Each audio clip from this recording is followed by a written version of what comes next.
ज्योतिष शास्त्र की जन्म राशि आखिर क्या होती है? आपकी जन्म राशि कैसे निर्धारित की जाती है और उस जन्म राशि की क्या सिग्निफिकेंस होती है? इस सभी बातों को डिटेल में समझने के लिए ये क्लास आपके लिए बहुत ही महत्वपूर्ण है। एनिमेशन के माध्यम से हम इन टॉपिक को बहुत ही आसान तरीके से समझेंगे। आप देख रहे हैं अप्लाइड ज्योतिष हिंदी यूट्यूब चैनल। ज्योतिष शास्त्रों को बेसिक लेवल से लेकर एडवांस लेवल तक सीखने के लिए अप्लाइड ज्योतिष हिंदी यूट्यूब चैनल के हर वीडियो आपके लिए बहुत ही महत्वपूर्ण है। सबसे पहले जानें कि राशि चक्र क्या है। अगर आप रात के समय आकाश की तरफ देखें तो आपको बहुत सारा ताराओं की गुच्छ दिखाई देंगे जो पूरे पृथ्वी के चारों ओर 360 डिग्री तक विस्तृत है। ज्योतिष शास्त्रों में इन ताराओं के मंडल को उनकी आकृति और गुण के अनुसार नाम दिए गए हैं। ये है मेष राशि का ताराओं का मंडल, ये है वृषभ राशि और ये है मिथुन राशि। इसी क्रम में कर्क, सिंह, कन्या, तुला, वृश्चिक, धनु, मकर, कुंभ और सबसे आखिरी राशि है मीन राशि। इन राशियों ने एक बेल्ट या चादर बना दिए है जिसे जोडियाक बेल्ट कहा जाता है। ये राशि मंडल पृथ्वी से बहुत दूर स्थित है, इसीलिए इन्हें स्थिर माना जाता है। भारतीय ज्योतिष शास्त्र में गणना की जाती है जियोसेंट्रिक मॉडल के अनुसार, अर्थात जहां सारी गणना पृथ्वी से की जाती है। अगर आप जियोसेंट्रिक मॉडल के बारे में नहीं जानते तो ग्रहों और प्लैनेट इस 3D एनिमेटेड वीडियो को देखिए। वीडियो का लिंक डिस्क्रिप्शन में दिया गया है। अब ध्यान दीजिए, ज्योतिष शास्त्र में जो 9 ग्रह होते हैं जिनको नवग्रह कहा जाता है, ये सभी नवग्रह 360 डिग्री के मध्य लगातार घूमते रहते हैं और एक राशि से दूसरे राशि में गति करते हैं। जब एक बच्चा किसी निश्चित समय पर जन्म लेता है, उसी निश्चित क्षण का अगर हम आकाश का एक स्नैपशॉट ले तो सभी नवग्रह की स्थिति राशि मंडल में इसी तरह स्थापित रहेगी। अगर इसे कुंडली के रूप में प्रस्तुत करते हैं तो एक कुंडली ही होता है अप्लाइड ज्योतिष सर्कुलर कुंडली।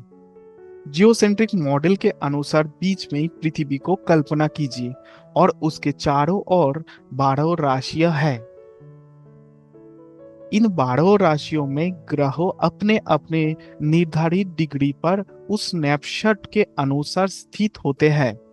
अब ज्योतिष शास्त्र में जन्म राशि का मतलब है कि जन्म के समय चंद्रमा किस राशि में स्थित है। जैसे अगर देखा जाए कि इस कुंडली में चंद्रमा वृषभ राशि में स्थित है तो उस बच्चे की जन्म राशि होगी वृषभ, अर्थात जोडियाक बेल्ट में ये वृषभ राशि है और पृथ्वी से देखने पर चंद्रमा वृषभ राशि में दिखाई देता है।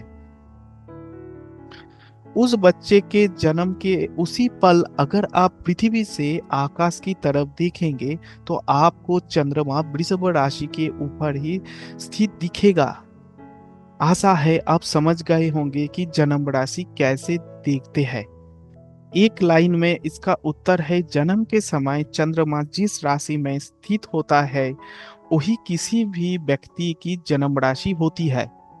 अब सवाल ये है कि किसी व्यक्ति की जन्म राशि कैसे निर्धारित करें।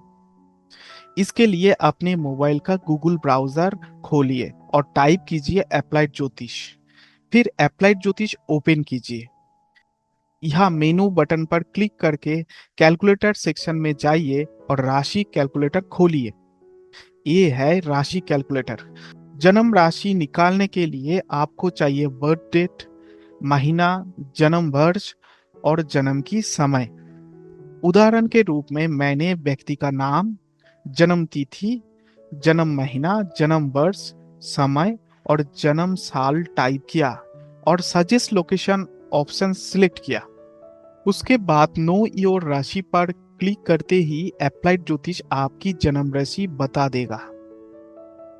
देखिए, यहाँ पर जन्म राशि मेष आई है, नीचे मेष राशि के विशेषताएं भी देख रही है। साथ ही ये राशि कैलकुलेटर हमारे दिए गए डेटा के बेस पर 4 तरह की जन्म कुंडली बताया है: north Indian, south Indian, east Indian और अप्लाइड ज्योतिष कुंडली।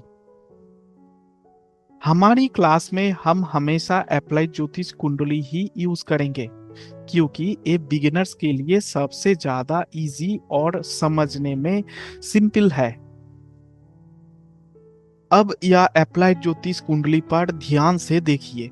चंद्रमा मेष राशि में स्थित है, मतलब जिस वक्त ये जन्म कुंडली बनी है उस वक्त अगर आप पृथ्वी से आसमान की तरफ देखें तो चंद्रमा को बिल्कुल मेष राशि के ऊपर ही स्थित पाएंगे। इसी वजह से कुंडली में चंद्रमा को मेष राशि में दिखाया गया है। ये है महाकाश की 3D मॉडल, यानी जियोसेंट्रिक व्यू के हिसाब से ये मॉडल प्रस्तुत किया गया है। ये है जोडियाक बेल्ट। पृथ्वी से चंद्रमा के अलाइन पर एक लाइन खींचते हैं और फिर उस लाइन को थोड़ा और एक्सटेंड करके पूरा जोडियाक बेल्ट तक ले जाते हैं। ये लाइन मेष राशि के ऊपर इंटरसेक्ट करती है।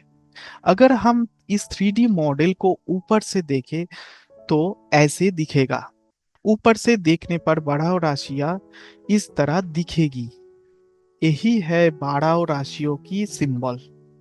इन 12 लाइन के थ्रू राशियों की बाउंड्रीज को समझाया गया है और पृथ्वी को सेंटर मानकर ग्रहों अपनी अपनी राशि में स्थित होते हैं। ध्यान दीजिएगा, चंद्रमा मेष राशि में स्थित है। अप्लाइड ज्योतिष राशि कुंडली का महत्व ये है कि जिस तरह महाकाश में ग्रहों और राशियों स्थित होते हैं, बिल्कुल उसी तरह ग्रहों, राशियों और नक्षत्र भी इस कुंडली में स्थित होते हैं।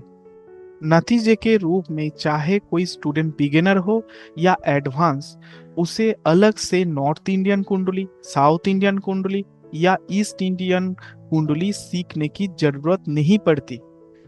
कोई भी स्टूडेंट अप्लाइड ज्योतिष कुंडली से सब कुछ बहुत ही आसानी से समझ सकता है। एनिमेशन के माध्यम से हमने जाना कि राशि क्या है और जन्म राशि कैसे निर्धारित की जाती है। अब आइए समझते हैं कि भारतीय ज्योतिष में जन्म राशि का क्या महत्व है। ज्योतिष में राशि हमारे मन या मेंटल स्टेट यानी सबकॉन्शियस माइंड का प्रतीक होती है। किसी भी व्यक्ति की जन्म राशि के थ्रू उसके पसंद, नापसंद, व्यवहार और मानसिक स्थिति को समझा जा सकता है। यह एक बात और ध्यान देने लायक है, बहुत लोग सिर्फ जन्म के महीने के नाम से ही राशि निर्धारित करते हैं, लेकिन जो राशि उस महीने से निकलती है वो चंद्र राशि नहीं होती है, बल्कि वेस्टर्न एस्ट्रोलॉजी के हिसाब से वो सूर्य राशि होती है। भारतीय ज्योतिष में सूर्य राशि का इतना महत्व नहीं है। इंडियन एस्ट्रोलॉजी और वेस्टर्न एस्ट्रोलॉजी के बीच क्या डिफरेंस है, आप इस क्लास को देखकर और भी डिटेल में समझ सकते हैं। वीडियो का लिंक डिस्क्रिप्शन में दिया गया है। और जिन्हें अपनी डेट ऑफ बर्थ नहीं पता, वो अपना जन्म राशि अपने नाम से निर्धारित करते हैं, जिसे नाम राशि कहा जाता है। लेकिन याद रखिए, नाम राशि से सिर्फ 10 से 20% तक ही ज्योतिष एनालिसिस किया जा सकता है। अब अगर आपकी डेट ऑफ बर्थ नहीं है और आप नाम राशि के बारे में डिटेल में जानना चाहते हैं तो वीडियो के कमेंट सेक्शन में जरूर बताइए। अगर इस विषय में काफी ज्यादा कमेंट आते हैं तो हम इस विषय में एक वीडियो लॉन्च करेंगे।